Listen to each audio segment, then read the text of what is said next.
Soccer Life, and we're here with a special guest, and he's a sociologist, a lecturer, educator, author, and listen up, he's the founding president of the Paradise Soccer Club, Football Club, back in 1998. Now, we're going to have a special exclusive interview one-on-one with him. So, welcome, sir.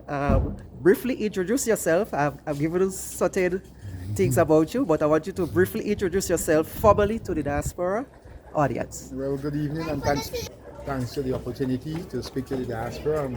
Yes. I'm an academician, as we will say, educator. Have been in that field for well over 30 years, teaching sociology, political science, Caribbean studies, and other social sciences courses and subjects. I'm also a writer. This is my 8th book that I've published today. Yes. I launched, and I write on a variety, I should say, of social and political issues that affect Grenadians and people further afield. Yes. And this book basically is also one that, we say it's for the moment, because everywhere you go, whether it's in Grenada, New York, London, the cry is the same, that the cost of living is high. Yes. And so I have decided that I will write something, pen something, that will address the whole issue of cost of living. Yes. And not only in Grenada, but as I said, further afield, because in the post-COVID era, we had this what they call exorbitant rise in the cost of living as a result of factors such as shipping and among other things, because of how the whole COVID-19 affected our world. Yes. Caused a scarcity for certain goods, and as we know in basic economics, once goods are scarce, prices will rise, and that's what has been happening. The cost of transportation of those goods increased, which basically was passed on to the final consumer. So here we are. So the book basically is not a lamentation, but to help people to navigate the whole challenges of the cost of living. How can I make the social necessary adjustments, so that I can buffer the effects, of the cost of living that I'm experiencing and so forth. Right? It's not a lamentation. It's not about writing a book, the housing is high, this is high, this is high. Yes, we know it's high. Yes. But what can I do as an individual, to help me live better, have a better quality of life, live a higher standard of living amidst the challenges of the cost of living. Okay, so if you were to say your main conviction in all the words you have said there, what was your main conviction in just a few, basically, or just a is sentence? that, you see people all the time Yes. struggling. Yes. And a lot of people are struggling. They have smiley faces, but they are struggling, and sometimes it's so genuine. Yeah. They work hard, but they are still struggling to send the children to school, so they can do that. And sometimes some basic things that they are not doing, such as maybe having a little budget. Okay. And you see that all the time. People, they work, and on Friday they fete, without regards for the future. Yes. To say, well, look, let me put aside something for the rainy day and what have you. And that's why, for example, the government,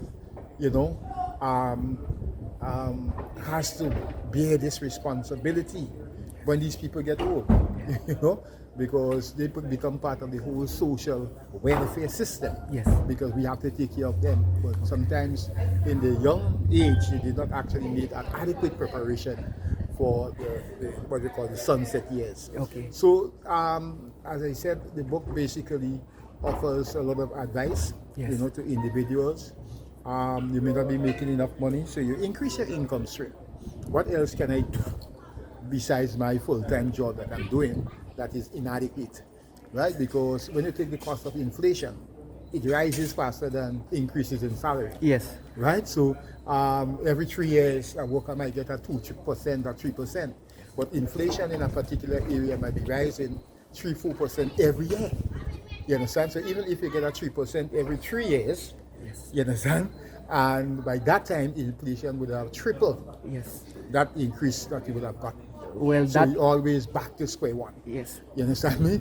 Yes. All right? If salary increases, for example, were given based on the rise in the inflation, Yes. then we'd have been better off. But we always lagging behind because prices are always high. Expenditure for some people, especially the low income individuals, what you call the income poor, Yes. right? Is always higher than the income itself. All You right. know, so you offer a lot of advice. I offer a lot of advice in this book. Yes. Living above, why you shouldn't live above your means. That's a very important chapter because the first chapter just asks, he set the whole tone for the book. Yes. What is cost of living? He explained what is cost of living, Yes. and then the second chapter deals with living above. Because in all honesty, sometimes we inflict ourselves with financial problems. Man get pay and he just not taking care of his needs. Reality. Because the needs are things that we cannot live without. Okay? Wants are our desire. If I'm hungry, I need food. Yes. But once I start thinking about what food I should eat, whether it's this or that, then it becomes a want. Right? Wants are things that we live with. Okay? But we can live without. But needs, we cannot live without that. Water, shelter, food. These are basic needs and so forth. So people have to, despite the fact that yes, the cost of living is constantly rising, but people will have to also make the necessary adjustments. Yes. Maybe go back a little backyard gardening, as our foreparents used to do, and all of those things. So these things are very important, very, very important. Yes. Well, I cannot leave here without asking you, in my short intro, brief intro of you, I introduce you as the founding president of the famous Paradise Football Club in Grenada, and it is well known in the diaspora presently. Now, what sort of your content, because we are in the media content space also, what sort of, how do you think your work could help, first of all, the soccer clubs in Grenada and also in the diaspora to improve? Yeah, but definitely, Yeah. the soccer clubs basically are not living in isolation Yes. of what is happening.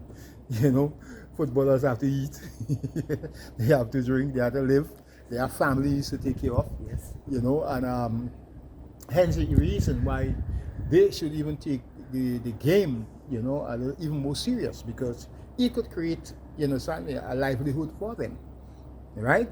A livelihood for them. They could take it from amateur to semi-professional to professional. Yes. And so forth. Okay? So even reading this book, Yes. can help them, Yes, speak to improve the whole attitude towards life. Attitude towards life. For example, you might be playing for the Paradise Football Club. Yes. You won $100,000. Yes. You might take in a little 2005, based on your seniority and what have you.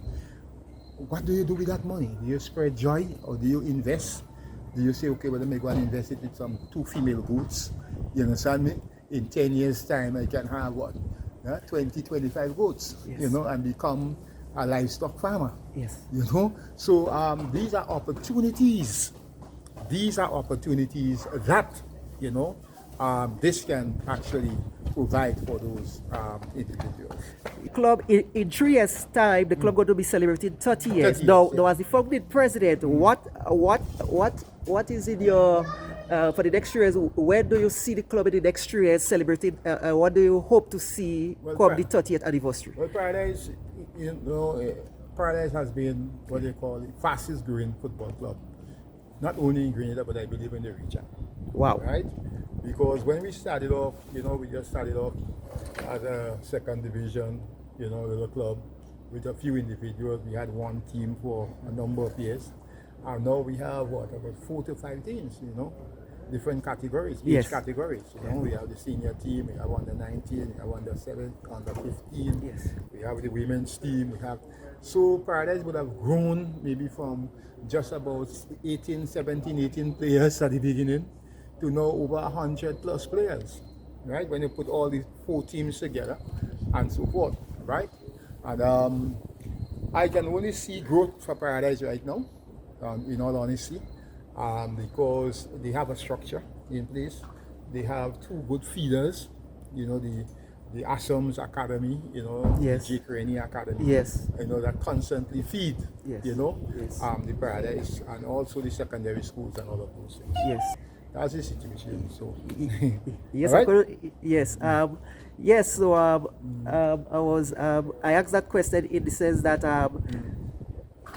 you're writing the cost of living. Can that be a direct challenge to the sustainability of the soccer club? Well, of course, Yes. because if you're talking sustainability, Yes. it's critical. Whether it's food sustainability, whatever types of sustainability, Yes. right? As I said, how they live.